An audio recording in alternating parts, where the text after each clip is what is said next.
술기를 마친지라.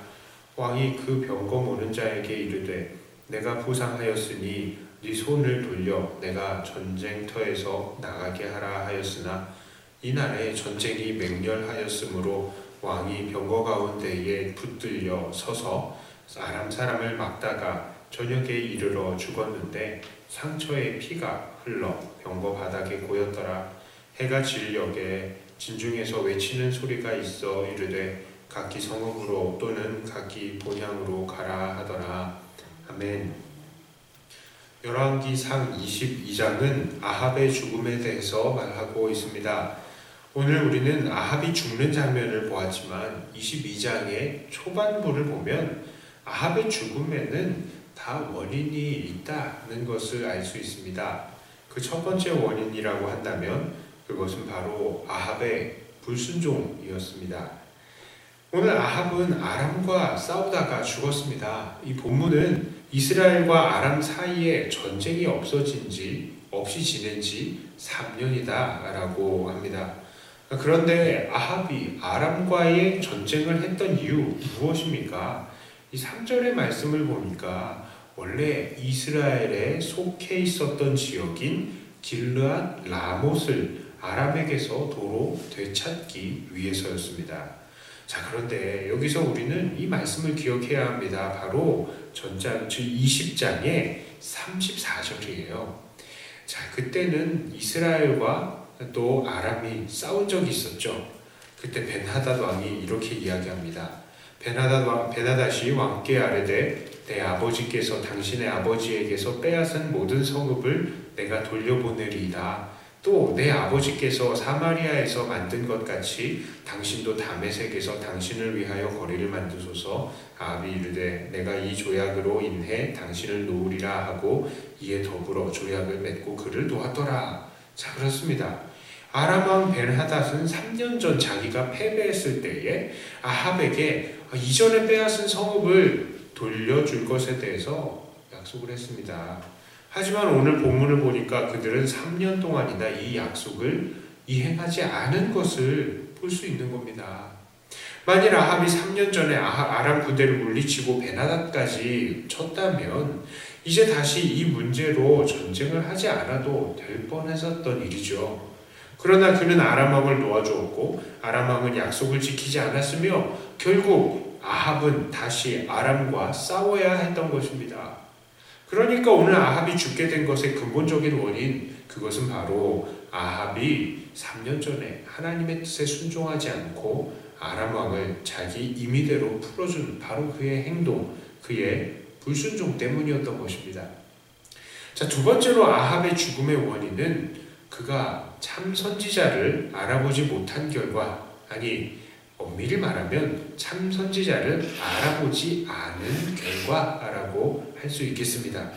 남유다의 여호사밧 왕은 전쟁에 나가기 전에 하나님의 뜻을 물어보자 라고 했습니다. 그런데 거기에 선지자들이 400명이나 모였다라고 합니다. 실로 엄청난 숫자이죠. 그런데 그 사람들이 모두 한결같이 승리를 말합니다. 그런데 여기에 대해서 신실했던 여호사밧 왕은 이상한 낌새를 알아차립니다.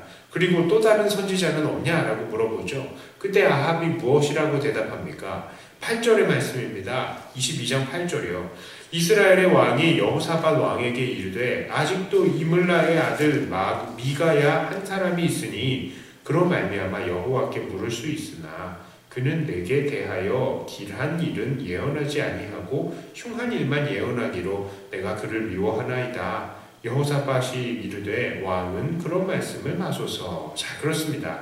아합 왕은요, 이 미가야라는 선지자가 있는데 그는 항상 흉한 일만 말하여서 그를 미워한다라고 합니다. 자, 그렇다면 여기서 우리는 아주 쉽게 이전에 이 400여 명이나 되는 선지자들이 모인 그 이유, 그들의 정체를 알 수 있습니다. 자, 이들은 어떤 선지자들이라고요? 아합에게 아첨하는 선지자들이라는 것을 알 수 있습니다. 자, 그러나 아합이 정말 했어야 했던 것은 무엇입니까? 자기에게 좋은 말을 하건 아니면 나쁜 말을 하건 간에 진짜 선지자가 누구인지를 평소에 판별해 주었어야 했습니다.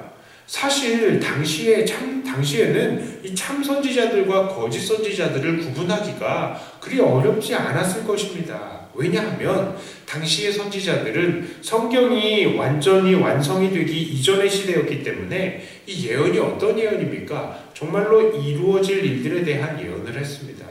그러니 사람들이 그들이 참 진짜 예언자인지 아닌지 어떻게 판별할 수 있겠어요? 그 사람들이 예언하는 것이 진짜 이루어지는지 안 이루어지는지를 보면 이들이 참 선지자구나, 이들이 거짓 선지자구나, 정말로 쉽게 판단할 수 있었을 것입니다.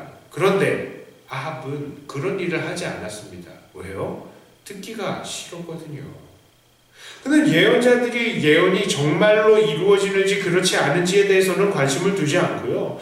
그저 자기에게 좋은 말을 하는지 나쁜 말을 하는지에만 관심을 뒀던 것입니다.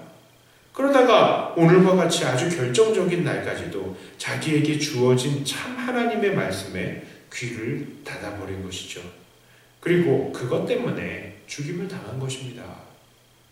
이렇게 불순종하면서 하나님의 말씀에 귀를 닫아버렸던 아합은 결국 하나님께서 계획하신 대로 그 생을 마치게 됩니다. 그는 죽음을 면하기 위해서 변장을 합니다. 그리고 왕복을 여호사밧에게 입힙니다. 정말 비열한 방법이죠. 하지만 그 무엇도 그 누구도 우리 하나님 앞에서 숨길 수 있는 것은 아무것도 없습니다. 하나님께서는 그 가운데서도 여호사밧이 아합 왕이 아닌 것을 사람들에게 발견하게 하셨습니다.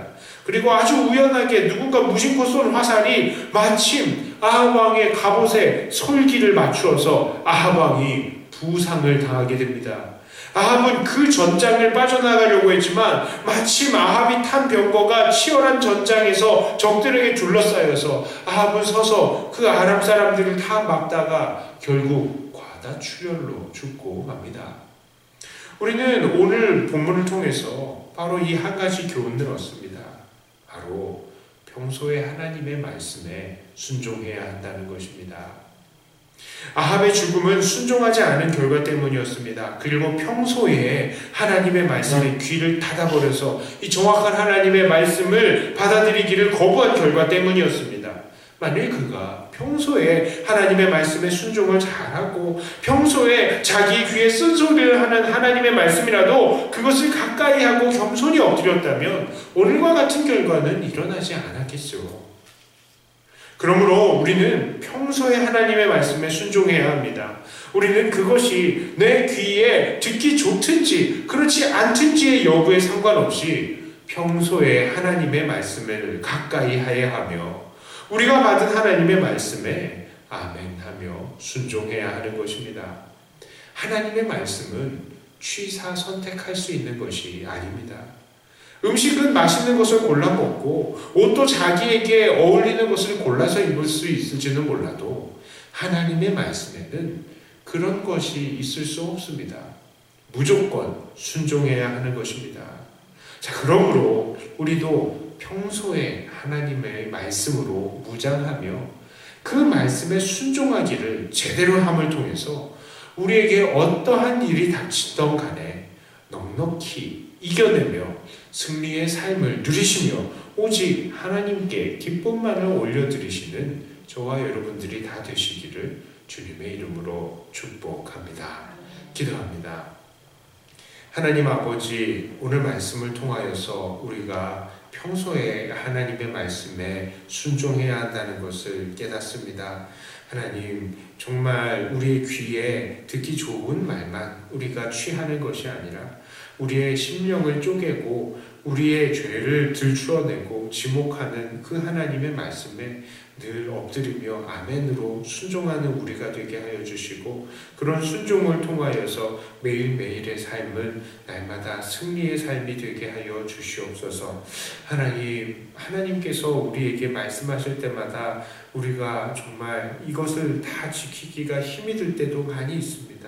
그러니 주님, 우리를 불쌍히 여기시고 오늘도 하나님 말씀을 순종할 수 있는 용기, 그리고 하나님 말씀에 순종할 수 있는 능력, 힘을 우리에게 허락하여 주시옵소서.